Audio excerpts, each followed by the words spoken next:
দর্শক, আমরা এই মুহূর্তে একটু মুন্সিগঞ্জে যেতে চাই। সেখানে এনসিপির প্রতিনিধিরা সেখানে অবস্থান করছেন। সহকর্মী সম্রাট আনোয়ার আছেন সেখানে, সরাসরি যুক্ত হবো তার সঙ্গে। সম্রাট আনোয়ার, আজকে তো মুন্সিগঞ্জে পদযাত্রা, সেখানকার পরিস্থিতি কেমন দেখতে পাচ্ছেন? আইন শৃঙ্খলা পরিস্থিতি সহ সার্বিক অবস্থা জানাবেন।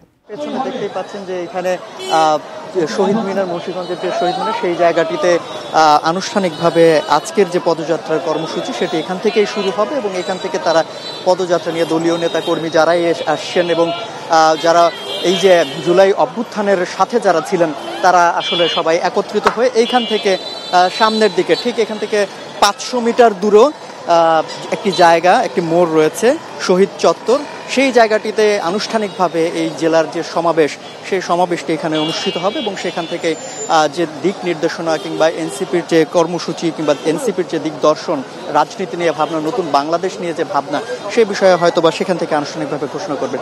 যদিও এই প্রোগ্রামটি আসলে এখান থেকে শুরু হওয়ার কথা ছিল 11টায়, কিন্তু আমরা দেখেছি যে আসলে এখন পর্যন্ত শুরু হয় নাই।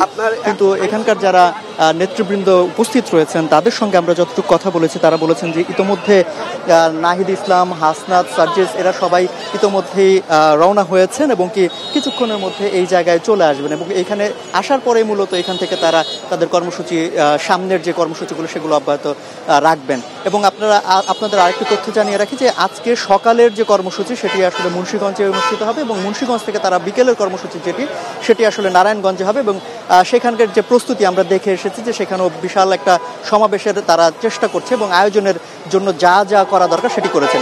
আরেকটা বিষয় একটু দেখাই, যে আমার সহকর্মী যদি দেখায় যে আপনারা জানেন গোপালগঞ্জে যে ঘটনাটি ঘটেছে, সেই হামলার পর আমরা দেখেছি যে তাদের যে কর্মসূচি, অর্থাৎ এনসিপি নেতাকর্মীদের যে কর্মসূচি, সেটিকে কিন্তু খুব কড়া নিরাপত্তা দেওয়া হচ্ছে। যে দেখতেই পাচ্ছেন যে এখান থেকে সেনাবাহিনীর যে একটি টহল টিম সেটি এখান থেকে যথারীতি প্রদক্ষিণ করছেন এবং শুধুমাত্র এই জায়গাটিতেই না, আমরা যখন শহরে ঢুকেছি, শহরের গুরুত্বপূর্ণ যে পয়েন্টগুলো রয়েছে সেসব পয়েন্টে আমরা দেখেছি যে সেনাবাহিনীর টহল ছাড়াও সেখানে পুলিশের সদস্যরা মোতায়েন রয়েছেন এবং বিপুল সংখ্যক পুলিশ এখানে মোতায়েন করা হয়েছে যাতে কোনো ধরনের বিশৃঙ্খল পরিস্থিতি যাতে সৃষ্টি না হয়।